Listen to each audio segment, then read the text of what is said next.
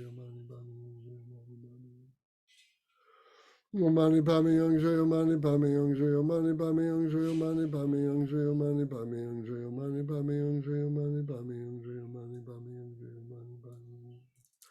Om Mani Padme Hum Shri. Om Mani Padme Hum Shri. Om Mani Padme Hum Shri.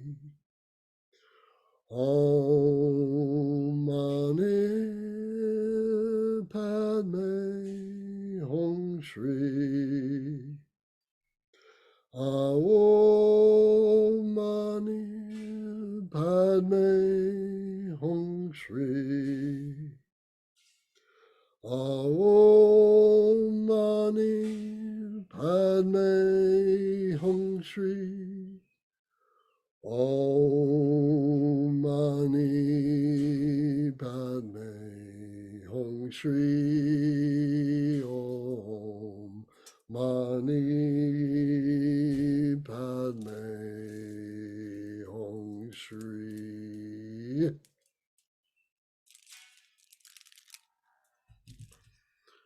Now the dissolution. All outer and inner phenomena dissolve into myself, and then I dissolve into light, which becomes non-dual with an all-pervading emptiness. Chinang no chu wo chu mig meg yu. Rest the mind in its natural state, Mahamudra, for some time. So what we'll do is we'll do 3 5-minute sessions.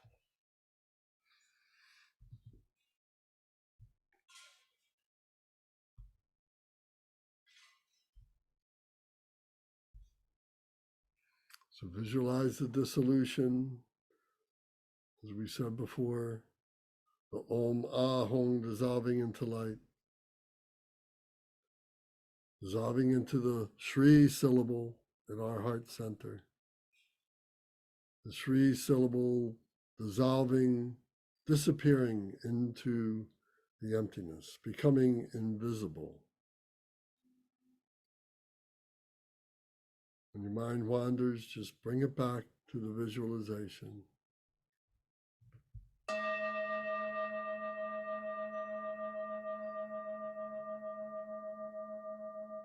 Take a deep breath and hold it.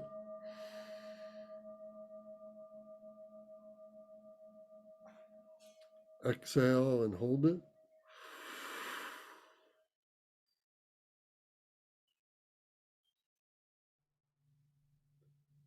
Stay relaxed.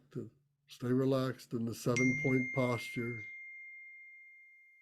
Catch a glimpse of your mind in the Mahamudra.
Take a deep breath and hold it. Expand your belly. Hold the breath. Exhale, squeeze your belly. Press all that stale, negative, dark air out. Hold the breath.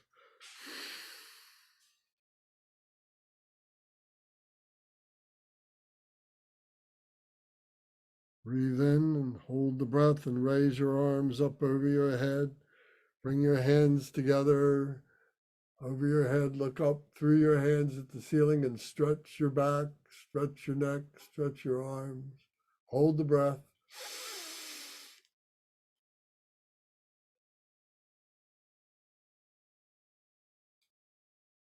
Exhale, relax your arms.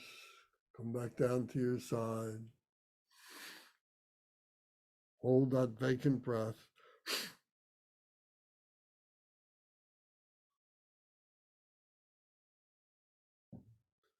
Relax, open your eyes, breathe normal. Just stretch. Taking a break between our 5-minute dissolution meditations.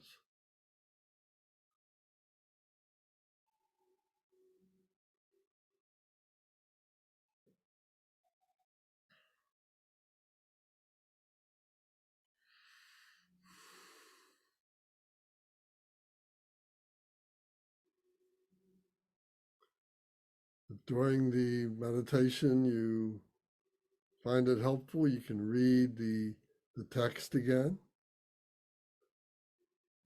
That's fine.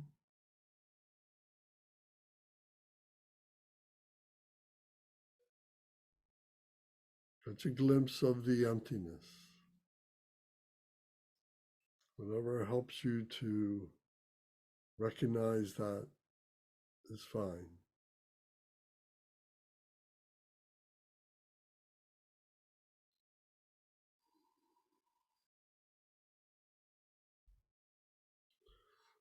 Okay.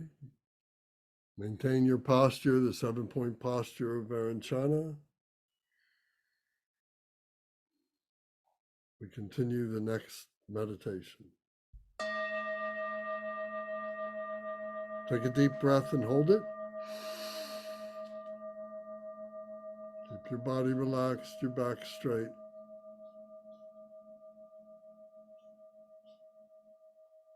Exhale and hold it.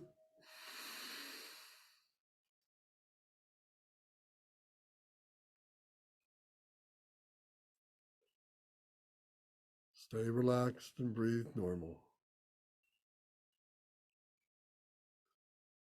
You can visualize the Shri syllable at your heart center, fading and becoming invisible in the emptiness, in the shunyata.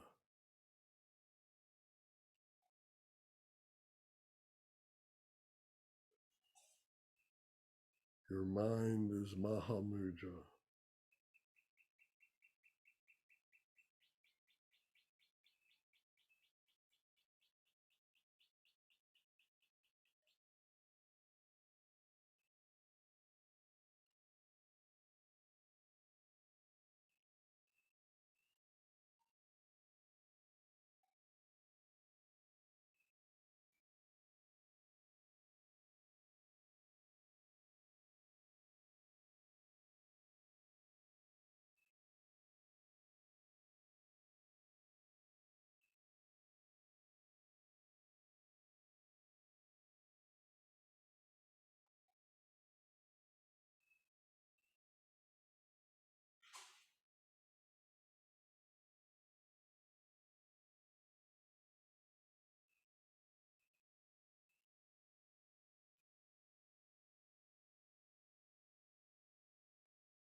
Take a deep breath and hold it.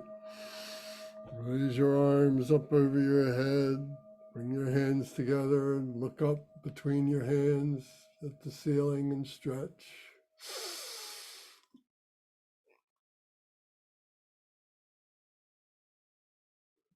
Exhale, release your arms. Hold the breath.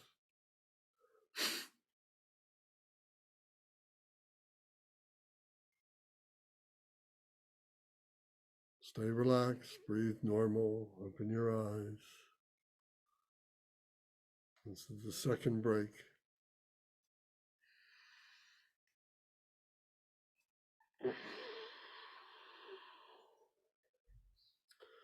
Don't forget at any time if you need to adjust your body posture to avoid cramping or falling asleep, your legs falling asleep or anything like that, do whatever you need to do to relieve whatever discomfort you have.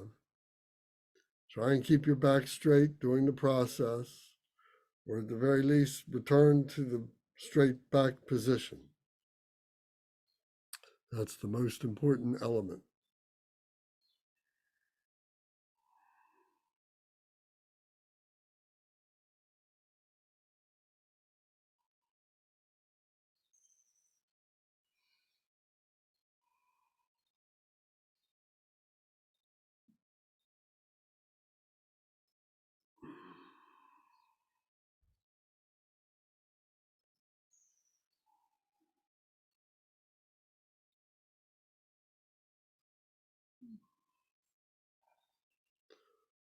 Okay.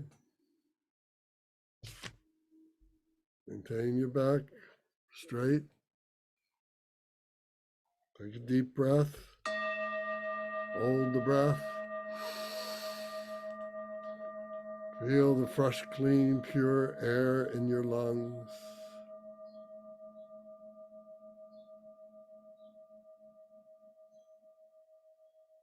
Exhale the stale, negative, dark air. Hold the breath.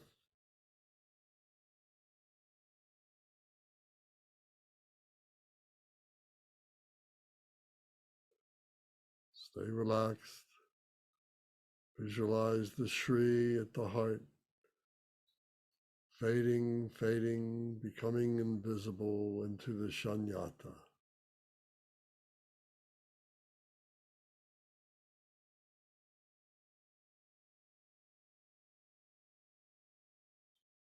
Behold the jewel in the lotus.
Take a deep breath and hold it. Raise your arms up over your head. Bring your hands together, look up at the ceiling and stretch.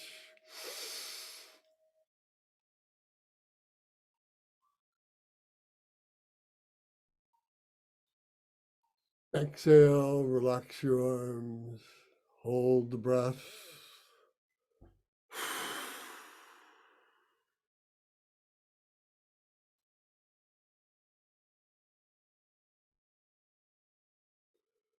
Open your eyes.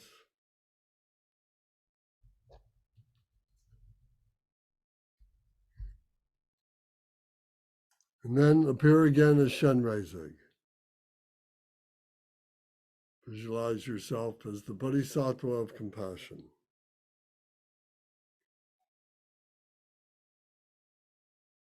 Radiating pure white light to all beings.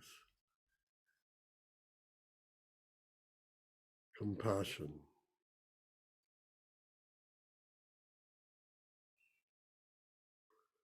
See their suffering. See the causes of their suffering. And see the antidote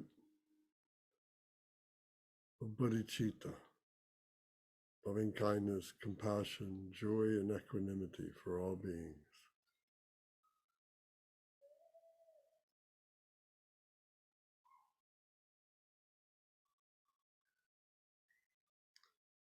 Now the dedication. By this virtue, may I quickly realize the state of Chenrezig, and may all sentient beings, without exception, attain the glorious state of Chenrezig. Kewa di nor du dag, Chenrezig wang ju yor chi, Jowa chi keng ma lu pa, Di sala go pa sho.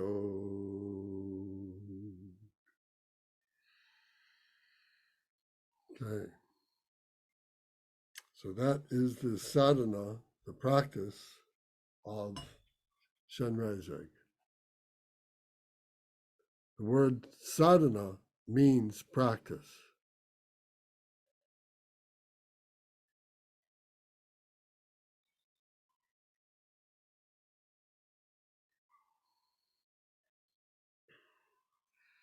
Anybody have questions, comments?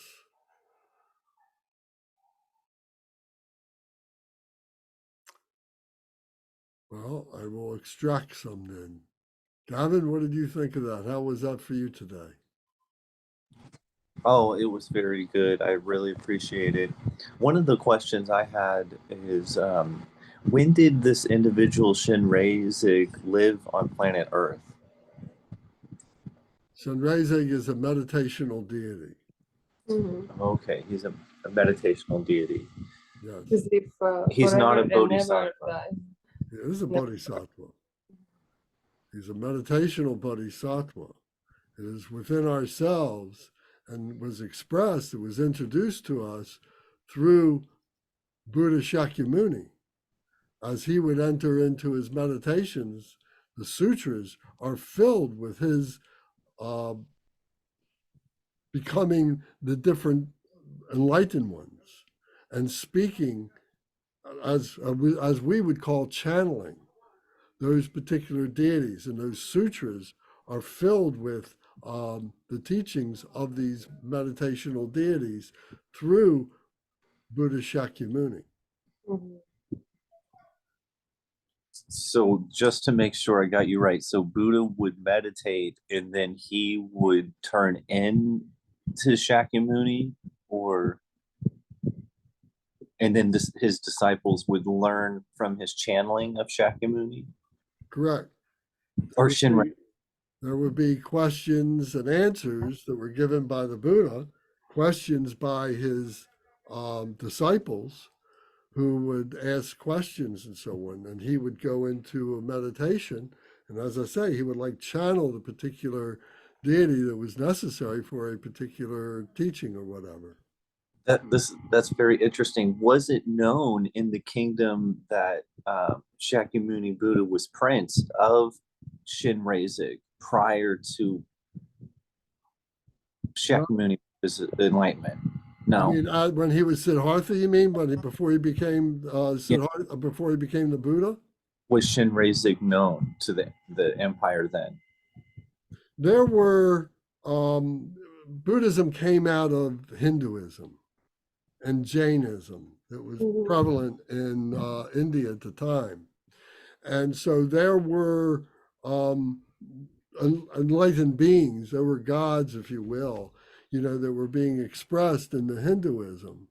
So there wasn't a Chenrezig per se, but there was compassion. They talked about these same things in the Hinduism. A basic difference between the Hinduism and the Buddhism is that the Buddhism teaches personal responsibility for their conditions, for their state of mind, for their karma. They teach in the Buddhism, they teach the giving up of the idea of a soul, whereas in Hinduism, there still is this pantheon of gods and goddesses who are interacting with human beings and creating all these manifestations of circumstances and so on. And the human beings are beseeching these gods and goddesses to help them, to relieve them. And that the human beings have a soul that will be everlasting soul. And in Buddhism, it goes past that. Wow. Well, I really appreciate your explanation. It was beautiful, as well as the meditations and today's practice. It's amazing. Well, thank you. Thank you. Thank you. Karina, would you like to add something? How was your experience today? Oh, I love it. And mantra, sure, Om Mani Padme Hum, very fast, too many rounds to do. It's also very nice. Okay, very good. As the meditation part, has those three parts like that, is that effective for you? Yeah, it's good. Yeah? Okay, Yeah. thank you. Brendan, would you like to comment something, please? Yeah, thanks, Lance. A few things to say. First of all, I know I quote him too much, but what you were just talking about, Lance, and answering Gavin's question reminds me of a quote from Alan Watts, which is Buddhism is Hinduism for export, which, I guess some truth to that, but how in Hinduism, everything is holy. And I'm often intrigued by some of the meditational deities within Hinduism that the Buddha would have retreated to in his meditation. So it was a good bodhisattva to meditate on today, the bodhisattva of compassion. And I was talking to one of my daughters the other day about general anesthesia and coming out of general anesthesia, and how for a few minutes you feel absolute bliss. You feel like there is just nothing wrong in the world, nothing wrong with yourself. And today I had maybe 3 seconds of that, I think, during the meditation. So a little bit of a breakthrough. Last thing I want to say is that it was good to meditate on the bodhisattva of compassion today, because I need to have compassion for myself. I had kind of a bad day yesterday in which I argued with my wife quite a bit, which we almost never do that, but yesterday we did. And I missed a beautiful rainstorm because I was angry. But then, Gavin, I picked up this book today that you recommended that I'm enjoying very much, The Empty Mirror. And the author talks about nothing is worth getting upset about. In fact, getting upset about getting upset is not worth getting upset about. So a little compassion for myself. Thank you. Thank you. Yes, and coming out of sleep sometimes you can have those moments of it's not a dream state, but you're in this bliss kind of a state. Yes. Mark, how about you? Would you like to comment? How was this experience for you today?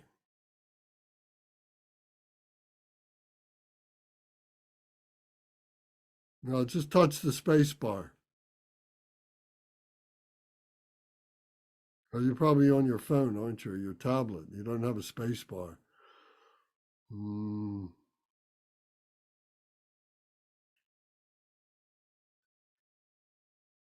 Isn't there a little icon in the lower left-hand corner? Yeah. Now I found it. I liked it, and it's a little much for me, given my stage in this process. My, the meditation is good, and the more meditation I do, the happier I am about my experience. Some of the intellectual portion it just goes by me. I know that won't be true forever, but it is still true now. But I very much appreciate what you're doing, as always. And I thank you for that. Well, thank you very much. Thank you for being here and participating in this. It adds great energy to what we're doing. Gary, how about you? How was this experience for you? What do you think of this? The 3 meditations. Meditations on compassion prepare you to go out into the world every day because you're wandering among suffering. And if you're mindful of compassion, I think one of the things that it has made me think of that because every day, if you go out, you inevitably deal with angry people. And often they direct their anger at you, but their anger is really not felt towards you, but they find a target. And if you have developed the awareness of both suffering and the need for compassion, you realize that you're not that target. Instead of reacting defensively, you react with compassion in some way, even if you don't say anything to them. So compassion is an important resource just for living, even with yourself. Indeed, yes. Thank you very much. Okay. Well, good. So next week, would you prefer to do this practice again, or would you like to do the next practice in our book, the Manjushri? And we can come back to the Chenrezig. We can continue a cycle of these because I think, familiarizing ourselves with these practices is very important. Who would like to do this practice again next week? And who would like to do the next practice next week? Okay. I think the next practice, I'm thinking first, possible maybe start with this, then after the Manjushri, but Manjushri very long here, yeah. But we already do before Manjushri, and we know many things about this. Yeah? Okay. Well, we'll do Manjushri next time. Thank you. Yeah. Sure. All right, then let's do our dedication prayers. So in this book here, and then at the end, I just want to make one more comment before we all go. So the dedication prayer, the lineage dedication prayer. Dorje Chang, Talopa, Naropa, Marpa, Milarepa, Dharma Lord Gampopa, Pagmadrupa, and Lord Drikumpa. Please bestow upon us the most auspicious blessing of all the Kagyu Lamas. By this virtue, may I achieve the all-knowing state, and may all who travel on the waves of sickness, birth, old age, sickness, and death, cross the ocean of samsara by defeating all enemies, confusion, the cause of suffering. Bodhicitta, the excellent and precious mind, where it is unborn, may it arise, where it is born, may it not decline, but ever increase higher and higher. I pray that the Lama may have good health. I pray that the Lama may have long life. I pray that your Dharma activities spread far and wide. I pray that I may not be separated from you. As Manjushri, the warrior, realized the ultimate state, and as did Samantabhadra, I will follow in their path and fully dedicate all merit for all sentient beings. By the blessing of the Buddhas who attained the 3 kayas, by the blessing of the truth of the unchanging Dharma as such, by the blessing of the indivisible Sangha order, may the merit I share bear fruit. By the virtues collected in the 3 times, by myself and all beings in samsara and nirvana, and by the innate road of virtue, May I and all sentient beings quickly attain unsurpassed, perfect, complete, precious enlightenment. May the teachings of the great Trikampa Ratna Shri, who is omniscient, Lord of the Dharma, Master of interdependence, continue and increase through study, practice, contemplation, and meditation until the end of samsara. Glorious, holy, venerable, precious, kind root and lineage lamas, divine assembly of yidams and assemblies of Buddhas, Bodhisattvas, Yogins, Yoginis, and Dakinis, dwelling in the 10 directions, please hear my prayer. May the virtues collected in the 3 times by myself and all sentient beings in samsara and nirvana, and the innate word of virtue, not result in the 8 worldly concerns, the 4 causes of samsara, or rebirth as a Sravaka or Pratyeka Buddha. May all mother sentient beings, especially those enemies who hate me and mine, obstructors who harm, misleading Mars and the hordes of demons, experience happiness, be separated from suffering, and swiftly attain unsurpassed, perfect, complete, and precious Buddhahood. By the power of this vast root of virtue, may I benefit all beings through my body, speech, and mind. May the afflictions of desire, hatred, ignorance, arrogance, and jealousy not arise in my mind. May attachment to fame, reputation, wealth, honor, and concern for this life not arise for even a moment. May my mind stream be moistened by loving kindness, compassion, and bodhicitta, and through that may I become a spiritual master with good qualities equal to the infinity of space. May I gain the supreme attainment of Mahamudra in this very life. May the torment of suffering not arise even at the time of my death. May I not die with negative thoughts. May I not die confused by wrong view. May I not experience an untimely death. May I die joyfully and happily in the great luminosity of the mind as such and the pervading clarity of Dharmata. May I, in any case, gain the supreme attainment of Mahamudra at the time of death or in the bardo. Om, Ah, Hom. Om, Ah, Hom. Om, Ah, Hom. May my body, speech, and mind become inseparable with the body, speech, and mind of all the enlightened ones for the benefit of all sentient beings. Thank you all very much. So thank you. So I want to remind everybody, I sent flyers, announcements for Lama Gersum, who is coming to Baltimore. He's going to come to my house for that week. If anybody would like to come up and meet him, you'd be welcome. Those of you from Virginia, of course, are welcome. Those in Baltimore, in Alabama, if you guys want to come up for July 4th, you'd be welcome. Oh, thank you. It'd be nice, amazing.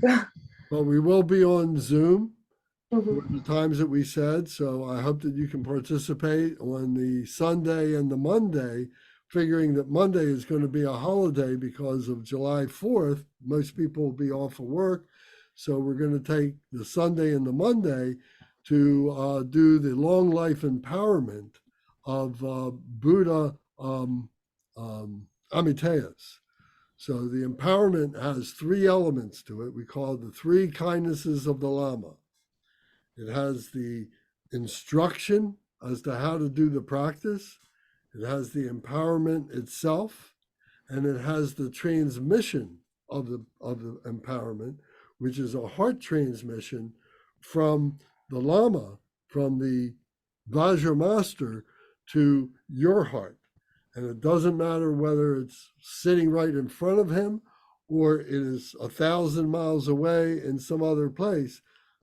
That heart transmission knows no boundaries, no time. So you can receive and enjoy the empowerment regardless of where you are. So I invite everybody to come and enjoy that. And then on the Wednesday and Thursday in the evening time, we will have more meditation and an open discussion to be able to talk with Lama, ask him any questions you have. And there'll be time during Sunday and Monday as well. but there'll be more time on those 2 evenings. So I hope you all can attend. It will be really, really great for your progress along the path.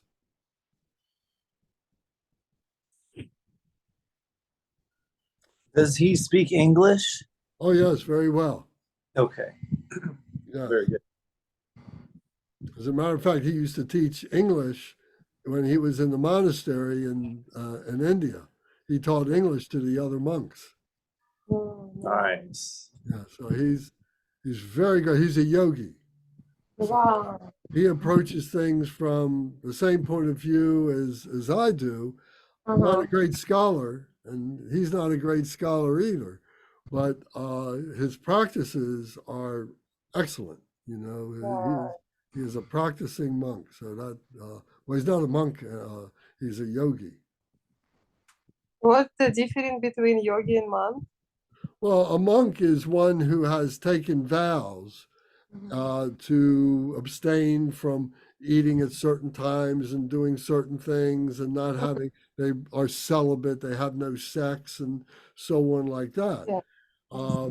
But a yogi does not have to be a monk. A monk, he can be a monk, but a yogi can be an ordinary being like us who is in union with the enlightened ones, who has had a great accomplishments and realizations in their practice as a yogi.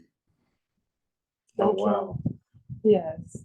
Sounds amazing. Sure. Yeah, so he's been a teacher of mine, a good friend of mine, for almost 20 years now. I think it was 2005 is when I met him. So he travels around the world. He has all these different places. He got people's homes and so on. And he'll stay a week here, he'll stay a week there, and so on like that. And so in order to bring the teachings to people. And this is the way that in the old days that it was done. Monks would travel from the teachers would travel from village to village and so on and be invited into people's homes for a time and give teachings and lead practices, give empowerments and so on like that. So it's wonderful to have him here.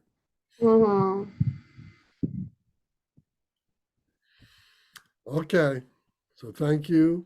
If you have any questions or comments, don't hesitate to reach out by email or whatever. And I hope you have an opportunity to join us. Lance, if I'm only available on Sunday, but not Monday, is that a problem? Could I still come just? Absolutely. Would you come up to Baltimore? Yeah, I might that'd be great. I enjoy that. Thank Yeah, you. the address is on the flyer, and that'll be great. Be wonderful. So yeah, so let me know if you're coming. If you want to bring your kids or anybody else, that's okay too. All right, thank you. All right, good.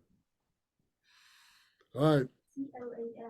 All right, so I'll see you tomorrow evening, Monday evening for Buddhism, for our 101, for Buddha Practice Study 101.